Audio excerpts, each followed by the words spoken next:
Hey guys, welcome back to my channel. I am Nada. So guys, today we will be reacting to Zayne's card from the Witnessed by Deepspace event. I've already done my polls. I got the 3 cards I wanted. I didn't lose my 50-50. I got really lucky this time, guys. I'm really happy. You can go ahead and watch my polls video. I've already posted this previously.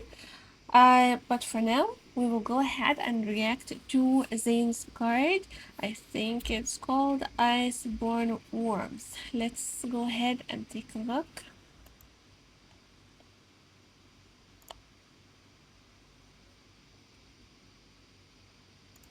Let me just put the volume up.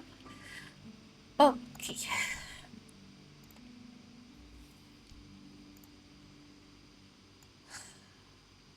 Are you guys ready? Because I'm ready for this. I'm pretty sure it's gonna be super romantic because it's Zayne. Let's go ahead.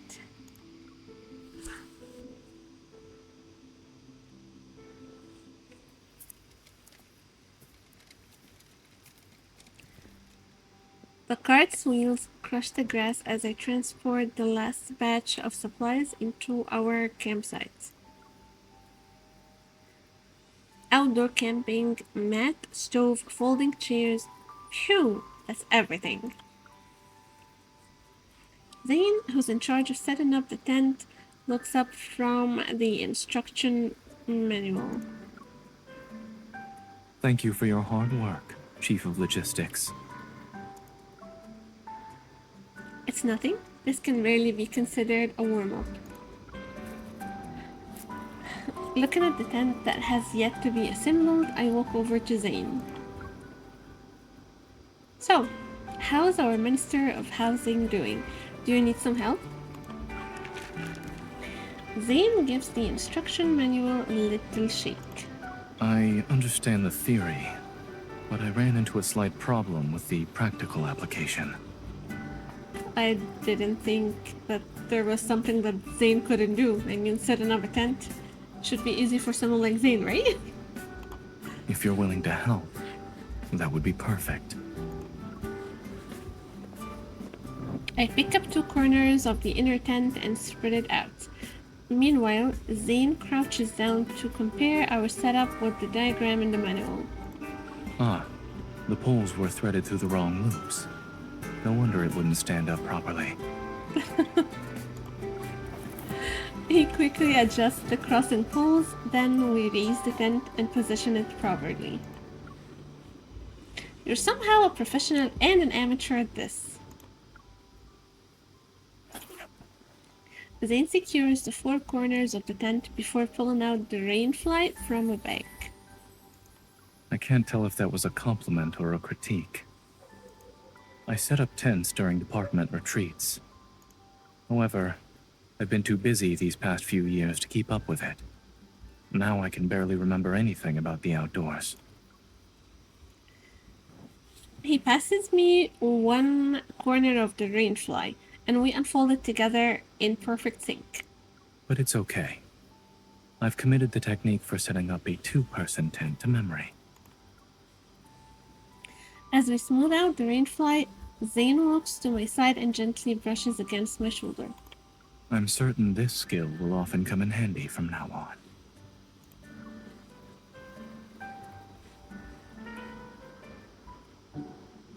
That looks nice. While Zayne's tent sitting skills might be a little rusty, his dessert making abilities are still impeccable. Of course. The desserts he packed from home are still crispy. After the satisfying meal, I sink into the folding chair and look at the starry sky. If there's a shooting star right now, I'd wish for... 4. I close my eyes as I speak. I purposefully act out an exaggerated display of sincerity. I wish I could have Zayne's desserts every day from now on, especially the freshly baked ones. As soon as the words leave my mouth, I realize how greedy my wish sounds. Every day might be too much. I'll settle for whenever Dr. Zayne isn't busy. 1 second passes, and then 2, yet all I hear is the whisper of the wind. Is he going to say anything? I open one eye to sneak a peek at him. He catches me in the act, and an irrepressible smile appears on his face. You don't need the help of a shooting star to grant a simple wish. Is this simple? I'll take its place and make it come true myself. Aww. Above us, the Milky Way shines like a crystal in the darkness. It's as if we've stepped into another world. It's so beautiful. Thankfully, I followed my doctor's advice. He always says that looking up at the sky is good for my neck and shoulders. Oh, is it? Your doctor is correct, so you should definitely listen to him. It's so cute. Something warm brushes against my lips. I glance down. Zayne is holding up a freshly grilled zucchini, waiting for me to take a bite. Your doctor says you've been eating nothing but grilled meat and desserts all night. You should have some fiber, too. He's got a point, and with the way he's looking at me, there's no room for argument. I take a bite. But before I can even taste it, uneven grains of salt melt on my tongue, making me instinctively frown. Not good? No, just bit my tongue. It's not salty at all. Try it yourself. Before I can carry out my plan to get Zayne to fall for my trap, I suddenly sense a faint energy fluctuation. Ah. What's the matter? There's an energy fluctuation, but my watch doesn't detect anything unusual. Zayne moves closer to me and places a reassuring hand on my back. We should check it out just to be safe. I'll accompany you.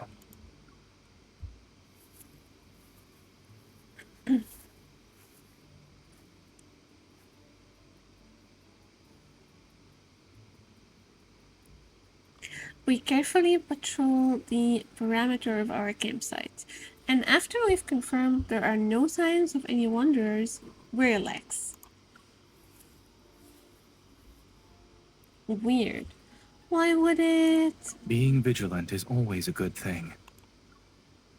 If I sense anything else tonight...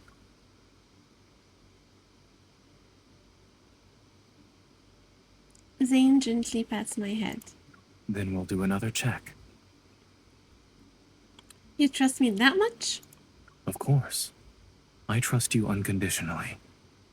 Except for... Yes? Except for when you tell me it's not salty at all. He's not falling for this.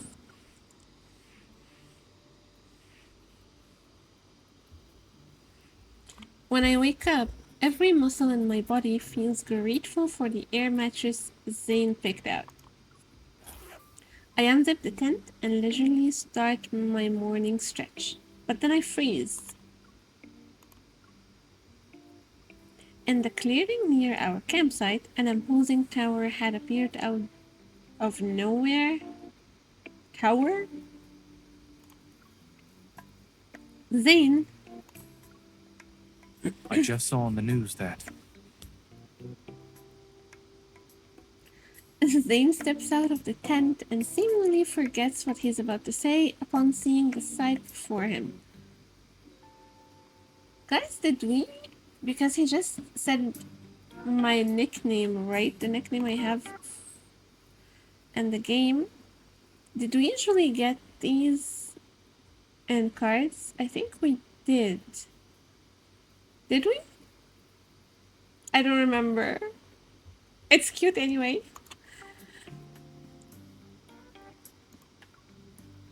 What about the news? Zayne pulls his gaze away from the tower, pausing thoughtfully for a moment before showing me a news article on his phone. Last night, the Deepspace tunnel experienced another intense disturbance. As a result, several new spatial anomalies have appeared in various locations. After reviewing the nighttime surveillance footage, it's been confirmed that these spaces exhibit no abnormal energy readings. Citizens are free to enter and exit. Your fluctuation sensing skills are spot on. But it's the first time a spatial anomaly appeared right in front of me. Now that I know it's harmless, the tower, which had looked so ominous before, seems much gentler. What tower? When we make eye contact, Zayne understands what I'm thinking. Do you want to check it out? I do.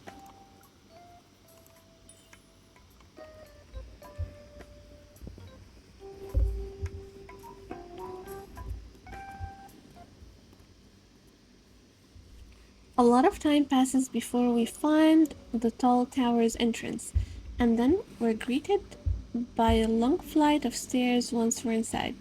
It's like they were waiting for us. Zayne and I breathe a sigh of relief when we finally enter the spacious level Great Hall.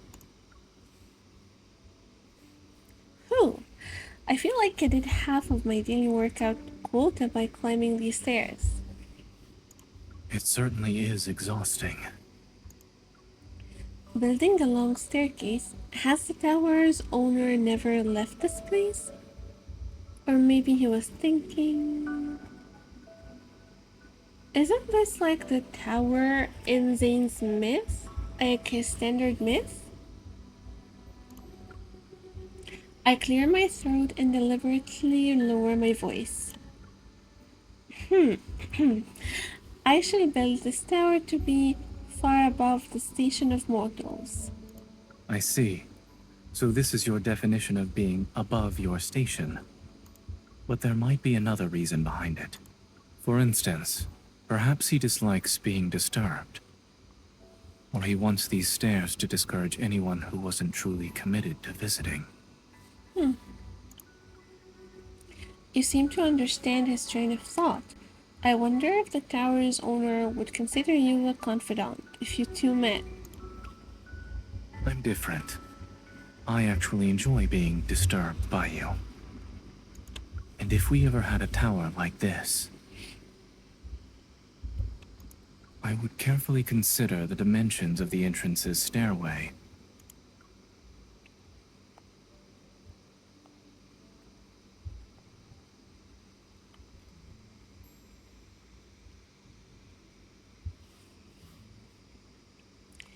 After circling most of the tower, we become more certain about us being the only people here. We enter the main hall on the first floor, and there stands a massive throne of a peculiar design. This throne, is it made of ice? I think it is the tower from Zayne's myth. My curiosity gets the better of me as I sit on the throne. I run my hands along the massive ice pillars to my left and right. Do you think this belonged to a king?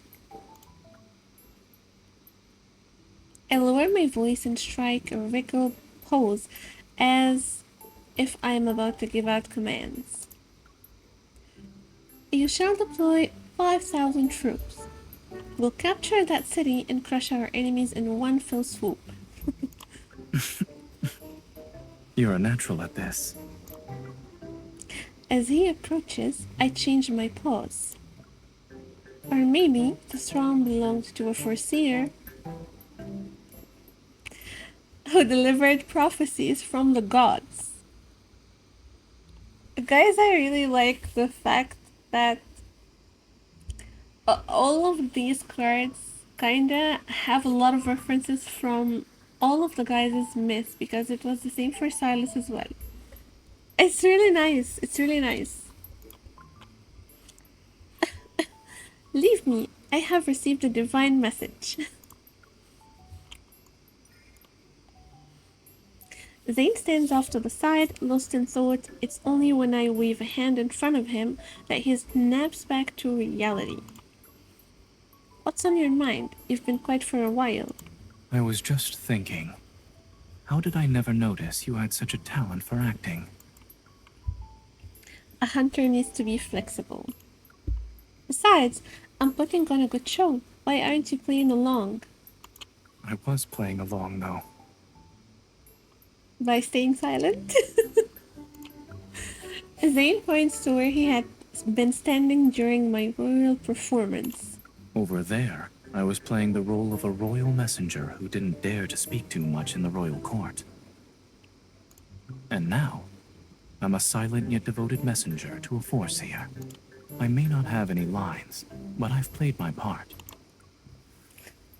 Zayne's deadpan attempt to explain himself is so amusing, but I've decided that I had enough fun. I stand up and move closer to him. Then may I ask this messenger a question? Would he like to help this foreseer move her living quarters?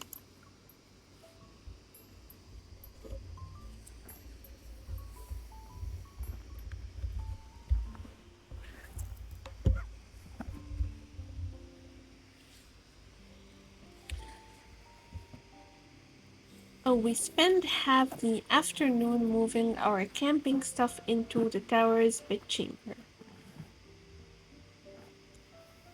They're gonna stay at the tower? My gaze is drawn to an unassuming door covered in ice and snowflake-like patterns whenever we pass it. As we pass by the door once again, Zayne and I stop in our tracks at the same time. Since we're curious, let's go in and take a look.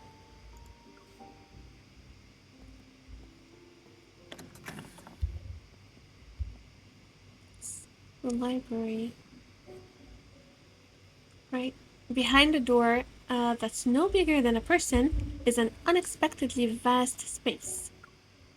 Shiny flower buds are scattered on the floor. Meanwhile, bookshelves loom over us. I can't even see the top of them.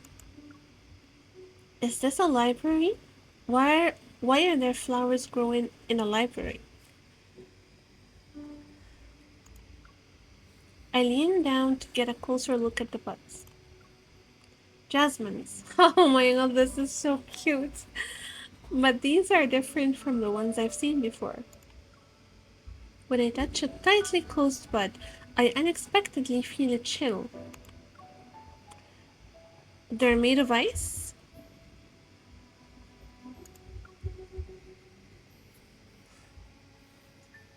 Zayne bends down to gently stroke the ice jasmine. His movements are so familiar, as if greeting an old friend. As expected, not a single flower has bloomed. Would he ever remember his past like the other guys? I don't.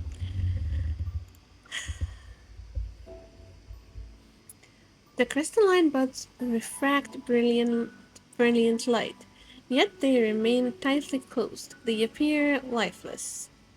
They are made of ice. I walk to the bookshelves as sunlight streams down from the skylight. It illuminates the dust particles in the air. Where's the ladder? The shelves are so tall. Are we supposed to fly to reach the top?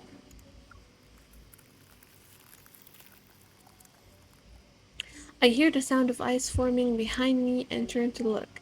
An ice crystal traces an elegant arc through the air. Did you use your evolve? No.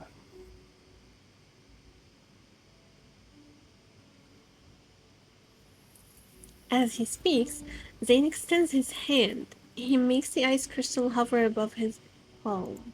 It's the ice crystal here, but it seems like I can control it.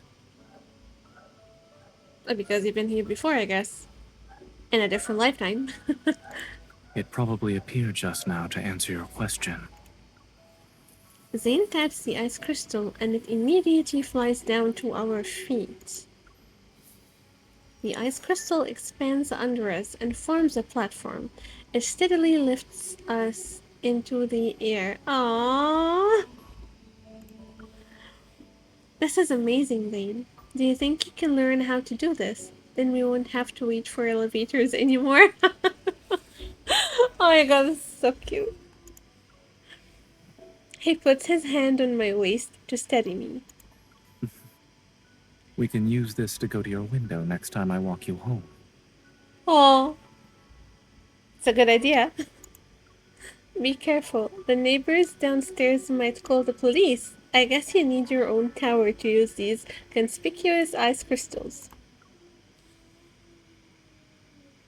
As my gaze sweeps over the various books on the shelves, I grin. They remind me of the medical textbooks in Zayne's home. Is there a reason why you're smiling again? I was just thinking that if you had a tower this large, part of it would be a library. Probably.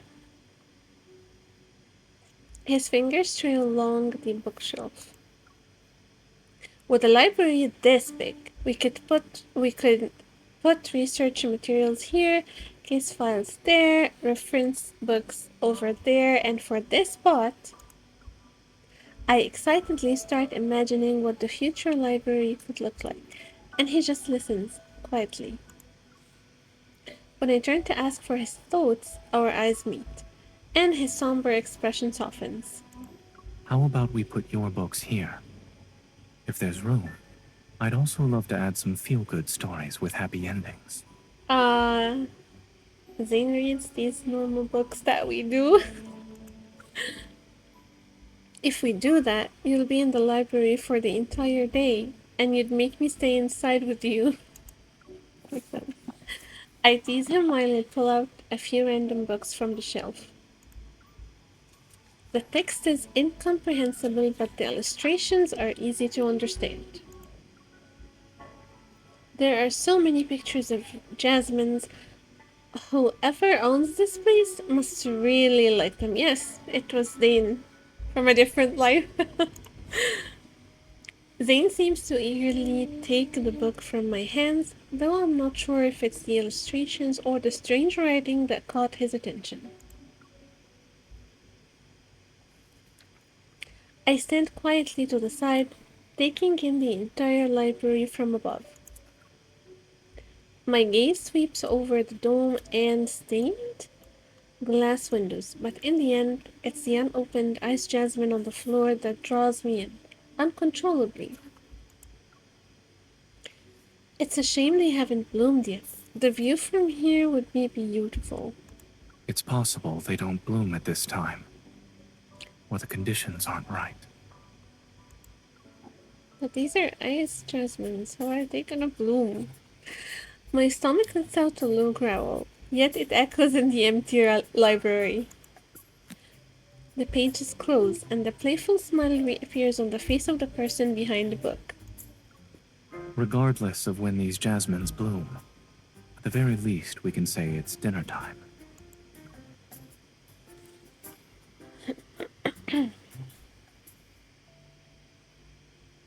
On our third day of camping, we follow our original plan and spend the whole day hiking in the mountains. The weather suddenly changes on our way back. When we return to the tower, we're completely soaked. Thankfully, the tower's fireplace is still working. We put in the wood we've collected and finally get a fire going. Do you feel a little warmer? Zayne adds 2 more branches to the fireplace. I feel much better now that I took off those wet clothes. Come here, you should eat something. I bring 2 bowls of instant noodles to the fireplace. After looking around, I decided to use one of the stone stools as our table. This spot is perfect. We have a table, and we're close to the fire. The only downside is having to sit on the floor. It's fine. It adds to the camping atmosphere. You guys are literally camping in a freaking tower. I don't think it's camping anymore. We sit down on the floor beside the stool. I start to eat, and the hot broth warms my stomach. Contentment washes over me. Sitting on the floor to eat might not be elegant, but there's something wonderfully nice about this. It's like we've got back to a more ancient time. Indeed. I suddenly have the urge to go hunting after our meal. Devouring some noodles, I pat the stone stool and lean back against it. Who knew having a low table would actually make things more comfortable? If you like it, I wouldn't mind getting a low dining table for our home. Our home. Guys, I really love the fact that they're like the one of the couples because I have been following Silas, Zayne, and Caleb's content. So the thing is, it feels like MC and Zayne are an established couple. They are. It always sounds like they're living together. He's always referring to his home, their place. So even in like event stories, not just in the limited cards. So I just love this for them. No thanks. I'd rather not have hunting become the after dinner activity when I come over to your house.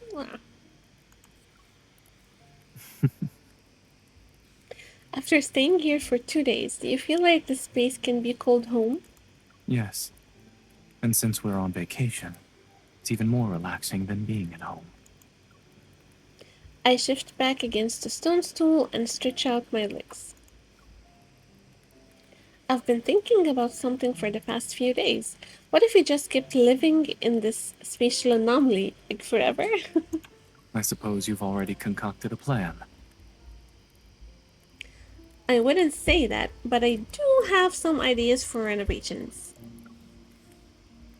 The empty space in the back would be perfect for a garden with flowers and vegetables, and the curtains in the bedchamber can be changed. If you want better sleep quality, using blackout curtains would be ideal. The library should stay as is, but we definitely need a kitchen. Let's design an open plan one. Then you can have freshly baked desserts right away. He's playing along. That's a good idea. I approve. The firelight is reflected in Zane's eyes. As for the Great Hall, we should have some large plush rugs. They can also cover the stairs. We can put 2 recliners on those rugs. Then we won't have to sit on the floor anymore. In the dancing firelight, we keep imagining different ways to decorate this tower. It's as it's as if our plans could become reality at any moment. Why hasn't the owner decorated this place though? Maybe only one person lives here.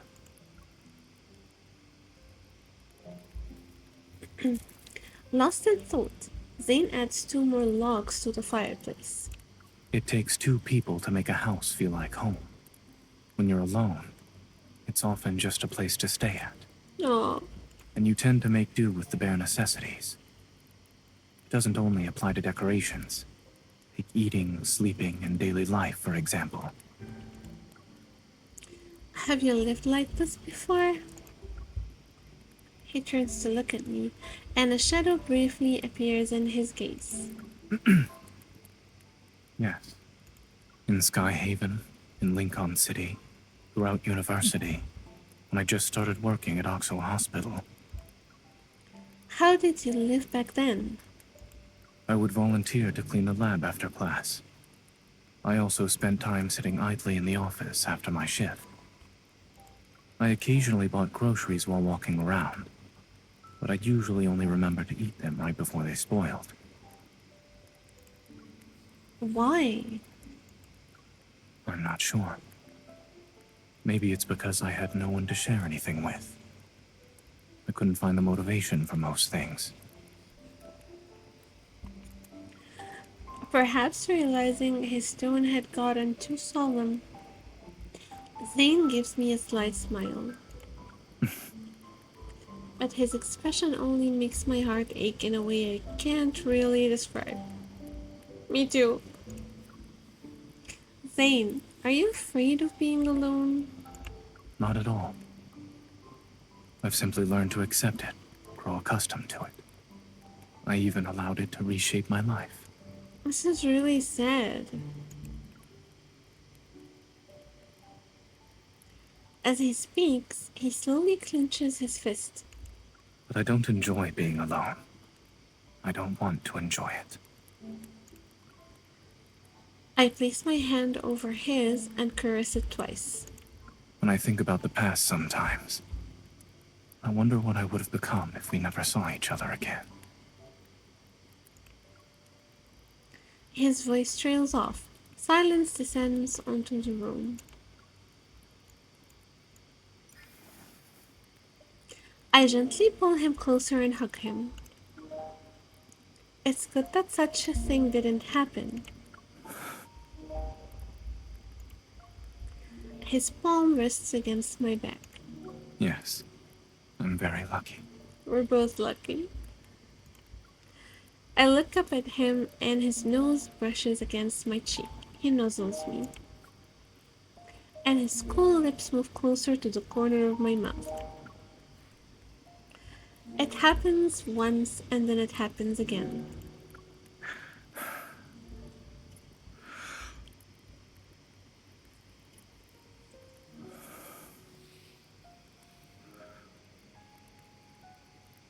It's wonderful that you're by my side. Aww.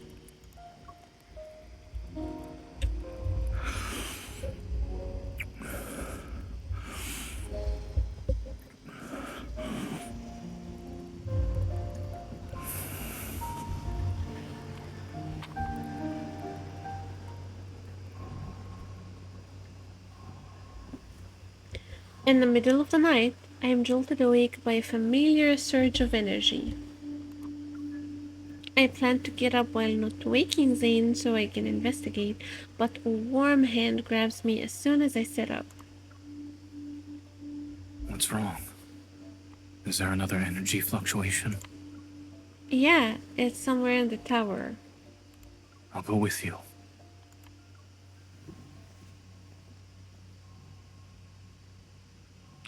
Heading to the source of the energy fluctuations, we arrive at the entrance of the library.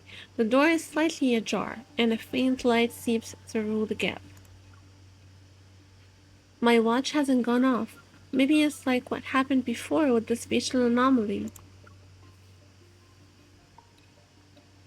I place my hand on the door, and Zayne's hand is soon next to mine. Let's see what happens.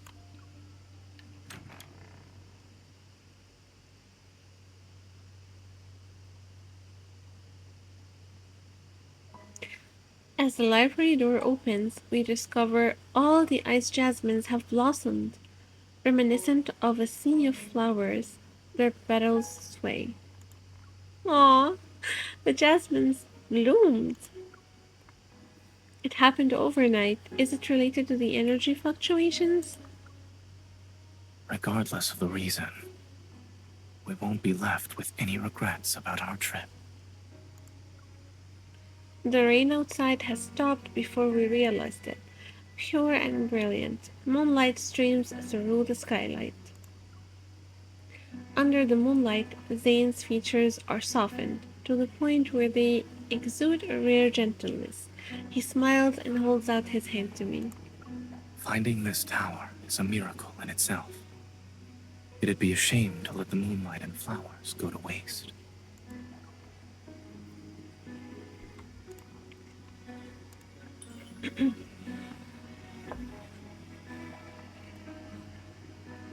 Aw. I take his hand and together we step into the sea of jasmines. Oh my god.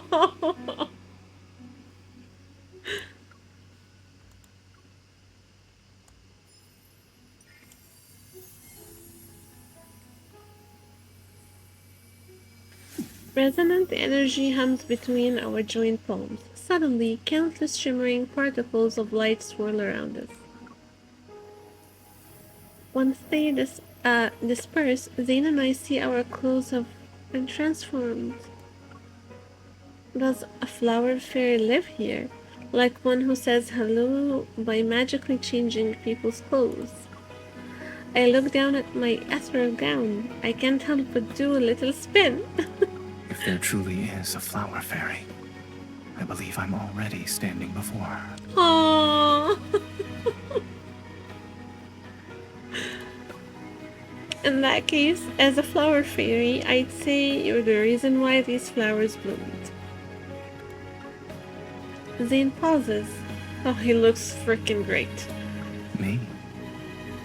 Your presence made the fairy's heart blossom with happiness. That's why all those jasmines unfurled their petals. Oh my god, this is so romantic. I am dying. A tender joy reaches the corners of Zayne's eyes. Well then, may I ask the flower fairy to grant my wish? Since I made these flowers bloom. Walk to the center of the sea of jasmines and make your wish. Maybe the fairy will appear before you and together you'll walk across a rainbow bridge. Smiling, Zayne walks. As I lift my gown, ready to continue our impromptu fairy tale, I see Zayne raise his finger slightly. Ice crystals suddenly from beneath my feet, and they lift me into the air. Zayne?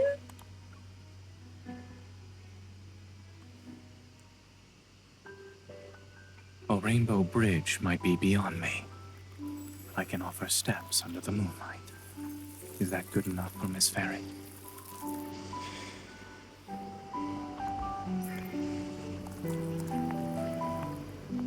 Not bad. The avarice of my wish is unyielding. Trading all the beauty in this world to make a reality wouldn't be enough. Yet what I have now...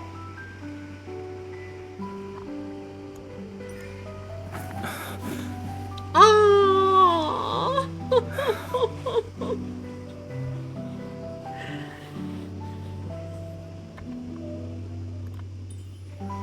Maybe what I...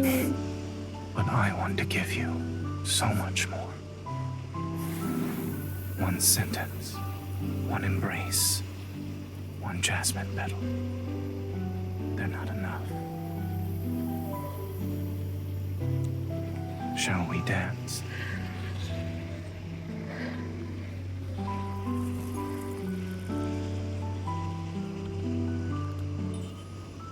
Zayne.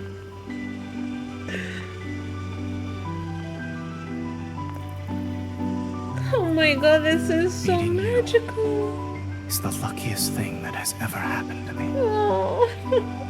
Like these jasmines. After a never-ending winter, I met the one who brought spring into my life. This space may not last forever. However, I promise to give you more beautiful memories.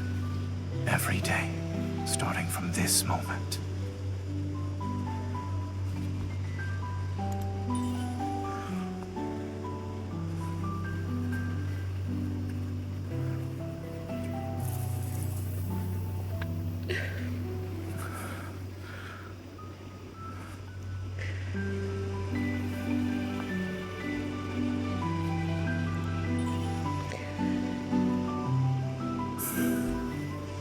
I wish you could be happy for all of eternity. But an even greedier wish of mine is... I wish to be the person who's always by your side when you find happiness.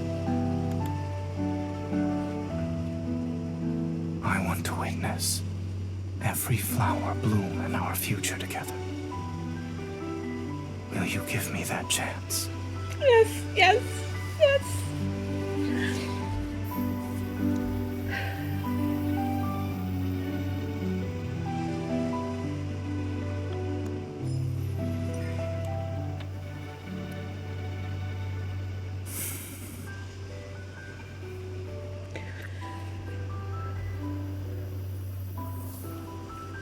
Oh. us make a vow in a sea of jasmines. We'll always see the flowers bloom together. I'm not crying. I keep crying at these freaking cards, I know.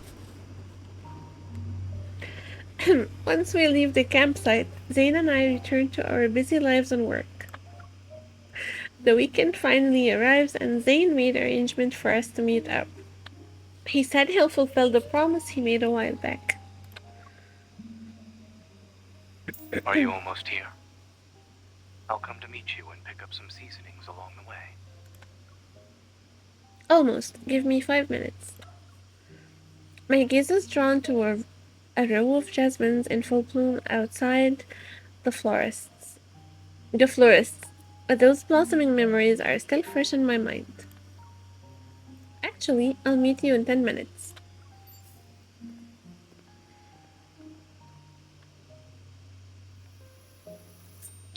I hear the oven timer and Zayne's voice from the kitchen. Oh, It's ready. Would you like some tea to go with it? He's making us dessert. I watch Zayne concentrate on the oven. A slight twinge of guilt materializes. I was worried my wish wouldn't come true before, but now I'm more concerned about you giving up your weekend just to make it happen. You could be resting instead. Nothing would make me happier than seeing you enjoy yourself. I smile at him and point toward the low table in the living room. I put the jasmines there. They like sunlight, so don't move them somewhere else. You're more worried about the jasmines. You weren't this concerned about me earlier. We just were concerned about you. Well, that's because Zayne's gaze shifts to the TV in the living room, and I look at what caught his attention. Most of the spatial anomalies that emerged recently have disappeared. The effects from this deep space tunnel disturbance are subsiding for now. The screen cycles through aerial photographs of photographs of different spatial anomalies. I can't look away. I don't even understand why I'm fixated on this.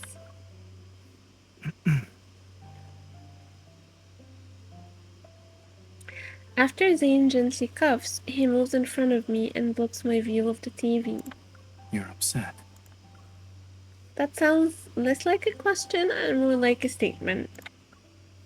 I'm not. It's just that the place we called home for a few days is probably gone now. And those ice jasmines, I wonder if they'll bloom again. I trail off as I ask myself what I miss more, the tower or the jasmines. Of course they will. I look into Zayne's eyes and finally realize what's important to me. I am worried that the dreamy days we share might eventually fade away.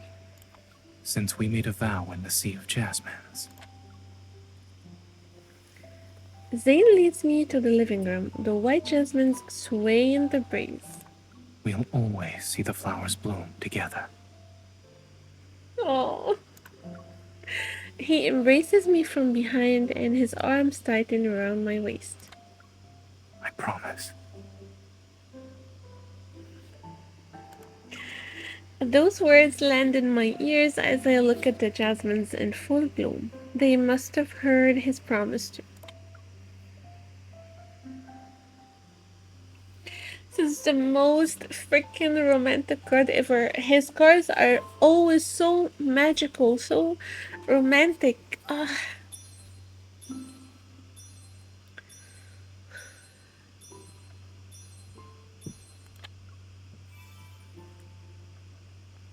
We have to dress the hairstyle. We're gonna go get the ring now.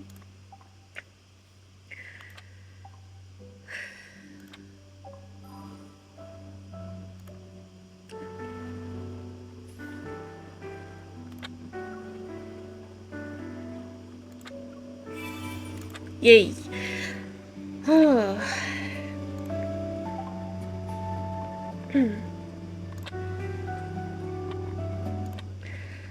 Okay. so guys, that was my reaction to Zayne's card. As always, I am like generally an emotional person, and honestly, this game gets me every time. Most of Zane's cards are extremely romantic, and if they're not romantic, like even during his his main story, um I still feel like this sadness and angst. I don't know, but his cards are always extremely romantic, and this one is now up there with Everlasting Wish. And of course, I do love Absolute Zeal like every a normal girly out there. But this card is really sweet. It's lovely. Oh my god, I got so emotional. It's so nice. Uh okay, so guys, if you have watched this far, thank you so much for watching. My name is Neda and I cover love and deep space. If you're interested in my content, please consider subscribing and liking my video. And thank you guys for watching. I'll see you in the next video. Bye.